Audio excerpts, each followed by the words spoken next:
ಚಂದ್ರಶೇಖರ್ ಅವರು ಎಲ್ಲ ವಿಷಯ ಹೇಳಿದ್ದಾರೆ. ಮತ್ತು ಕರ್ನಾಟಕದ ಸಮಸ್ಯೆಗಳು ಏನು ಅನ್ನೋದನ್ನು ಹೇಳ್ತಾನೇ ಬಂದಿದ್ದು ಮತ್ತೆ ಮತ್ತೆ ಹೇಳಬೇಕಾದಾಗಿರಲಿಲ್ಲ. ಈಗ ನಾವು ಇಲ್ಲಿ ಸೇರಿರುವುದು ಕರ್ನಾಟಕಕ್ಕೆ ಆಗಬೇಕಾಗಿರುವಂಥ ಕೆಲಸಗಳ ಬಗ್ಗೆ ನಮ್ಮ ಜನಪ್ರತಿನಿಧಿಗಳು ಏನು ಮಾಡಬೇಕು ಅನ್ನೋ ಇಂಥ ವಿಷಯಕ್ಕೆ ಹೇಗೆ ಮಾಡಿ ಅಂತ ಹೇಳಲಿಕ್ಕಾಗೋದಿಲ್ಲ. ಒಟ್ಟಾರೆ ಅವರು ವಹಿಸಬೇಕಾದಂತಹ ಪಾತ್ರ ಏನು ಅನ್ನೋದ್ರ ಬಗ್ಗೆ ಒಂದು 14 ಅಂಶಗಳನ್ನು ಇಟ್ಟಿದ್ದೇನೆ. ಜಾಸ್ತಿ ಒಂದು 2-3 ನಿಮಿಷದಲ್ಲಿ ಮುಗೀತದೆ. ಇದನ್ನು ಓದಿಬಿಡ್ತೇನೆ. ಭಾರತದ ಸಂವಿಧಾನವನ್ನು ಚೆನ್ನಾಗಿ ಅಧ್ಯಯನ ಮಾಡಿ ಸಂಸತ್ ಸದನದ ಎಲ್ಲ ಕಲಾಪಗಳಲ್ಲೂ ತಪ್ಪದೇ ಪಾಲ್ಗೊಳ್ಳಬೇಕು. ಮೊದಲು ಇವೆಲ್ಲ ಮಾಡಬೇಕಾದಂತಹ ಕೆಲಸ. ಸಂಸತ್ತಿನ ಮಂಡನೆಯಾಗುವ ಆಯವ್ಯಯ ಪತ್ರವನ್ನು ವಿವರವಾಗಿ ಅಭ್ಯಸಿಸಿ ಸಂಬಂಧಪಟ್ಟ ಚರ್ಚೆ ಸಂದರ್ಭದಲ್ಲಿ ಅಧಿಕೃತವಾಗಿ ಮಾತನಾಡಬೇಕು. 3. ಆರ್ಥಿಕ ಅಭಿವೃದ್ಧಿಗೆ ಅತ್ಯಂತ ಅಗತ್ಯವಾದ ಅಂಕಿಅಂಶಗಳು ಮತ್ತಿತರ ಮಾಹಿತಿಯನ್ನು ನಮ್ಮ ಸಂಸತ್ ಸದಸ್ಯರು ಸದಾ ಸಂಗ್ರಹಿಸಿಟ್ಟುಕೊಳ್ಳಬೇಕು. ಲೋಕಸಭೆ ಮತ್ತು ರಾಜ್ಯಸಭೆಯ ಸದನಗಳಲ್ಲಿ ಕನ್ನಡ ಕರ್ನಾಟಕಗಳ ಧ್ವನಿ ಸ್ಪಷ್ಟವಾಗಿ ಎದ್ದು ಕೇಳಬೇಕು. ರಾಷ್ಟ್ರದ ರಕ್ಷಣೆ, ಭದ್ರತೆ ಮತ್ತು ಘನತೆ ಗೌರವಗಳ ವಿಷಯ ಬಂದಾಗ ಕರ್ನಾಟಕದ ಸಂಸದರು ಒಕ್ಕೊರಲಿನಿಂದ ಅದಕ್ಕೆ ಬೆಂಬಲ ನೀಡಬೇಕು. ಸದನದಲ್ಲಿ ಕೇಳುವ ಪ್ರಶ್ನೆ, ನೀಡುವ ಹೇಳಿಕೆ, ವ್ಯಕ್ತಪಡಿಸುವ ಪ್ರತಿಕ್ರಿಯೆ ಇವೆಲ್ಲ ಕನ್ನಡದಲ್ಲೇ ಇರಬೇಕು. ಇದಕ್ಕಾಗಿ ಸಂಕೋಚ ಪಟ್ಟುಕೊಳ್ಳಬೇಕಾಗಿಲ್ಲ, ಕೇಳಬೇಕು ಇರಬೇಕಾಗಿಲ್ಲ. 7. ಅಂತಾರಾಜ್ಯ ಜಲ, ಗಡಿ, ವಿದ್ಯುತ್ ಶಕ್ತಿ, ವಲಸೆ ಮತ್ತು ಸ್ಥಳೀಯರಿಗೆ ಉದ್ಯೋಗಾವಕಾಶ ಈ ವಿಷಯಗಳಿಗೆ ಸಂಬಂಧಿಸಿದಂತೆ ರಾಷ್ಟ್ರೀಯ ನೀತಿಯೊಂದನ್ನು ಅಂಗೀಕರಿಸುವಂತೆ ಒತ್ತಾಯ ಮಾಡಬೇಕು.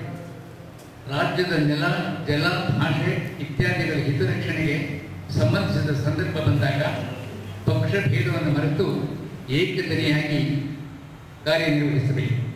9.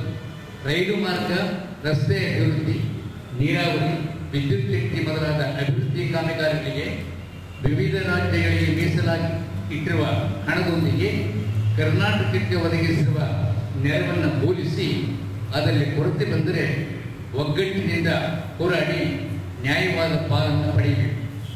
10. ಆಯ್ಕೆಗೊಂಡ ಕ್ಷೇತ್ರಗಳಲ್ಲಿ ನಿಯತಕಾಲಿಕವಾಗಿ ಪ್ರವಾಸ ಮಾಡಿ ಜನರ ಸಮಸ್ಯೆಗಳನ್ನು ಆಲಿಸಿ ಕ್ಷಿಪ್ರ ಪರಿಹಾರ ಒದಗಿಸಬೇಕು. 11. ಅತ್ಯಂತ ಮುಖ್ಯವಾಗಿ ನಮ್ಮ ಸಂಸದರು ಸಾರ್ವಜನಿಕ ಸಭ್ಯತೆ, ಜನಪ್ರಾತಿನಿಧ್ಯದ ಪ್ರಾಮಾಣಿಕತೆ ಮತ್ತು ಸಂಸದೀಯ ಶಿಸ್ತು ಪಾಲನೆಯಲ್ಲಿ ಇತರ ಸಂಸದರಿಗೆ ಮಾದರಿಯಾಗಬೇಕು. ಯಾವ ಸಂದರ್ಭಗಳಲ್ಲೂ ಯಾವುದೇ ಹಗರಣಗಳಲ್ಲಿ ಸಿಕ್ಕಿಕೊಳ್ಳದಂತೆ ಎಚ್ಚರ ವಹಿಸಬೇಕು.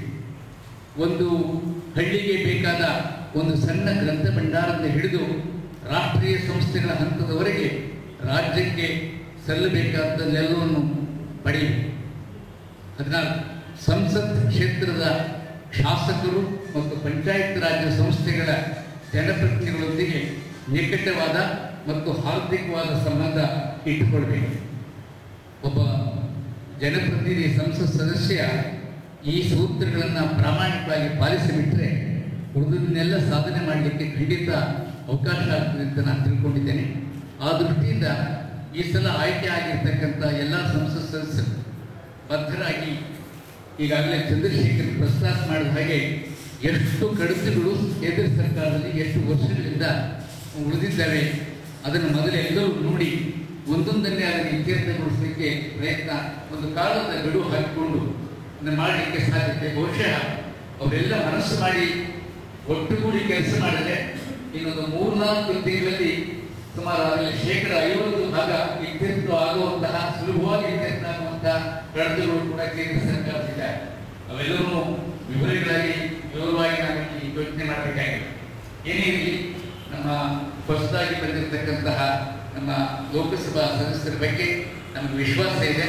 ಅವರು ನಮ್ಮ ನಾಡಿನ ಬಗ್ಗೆ ಅಭಿಮಾನವಿಟ್ಟು ಈ ನಾಡಿಗೆ ಒಳ್ಳೆಯ ಕೀರ್ತಿ ತರ್ತಾರೆ. ಮತ್ತು ನೆರೆನಾಡುಗಳೆಲ್ಲ ಎಲ್ಲ ಪ್ರಯೋಜನಗಳನ್ನು ಪಡೆದಿರುವಾಗ ನಾವು ಏನೂ ಪಡೆದಿಲ್ಲ ಅಂದರೆ ತುಂಬ ವಿಷಾದದ ಸಂಗತಿ.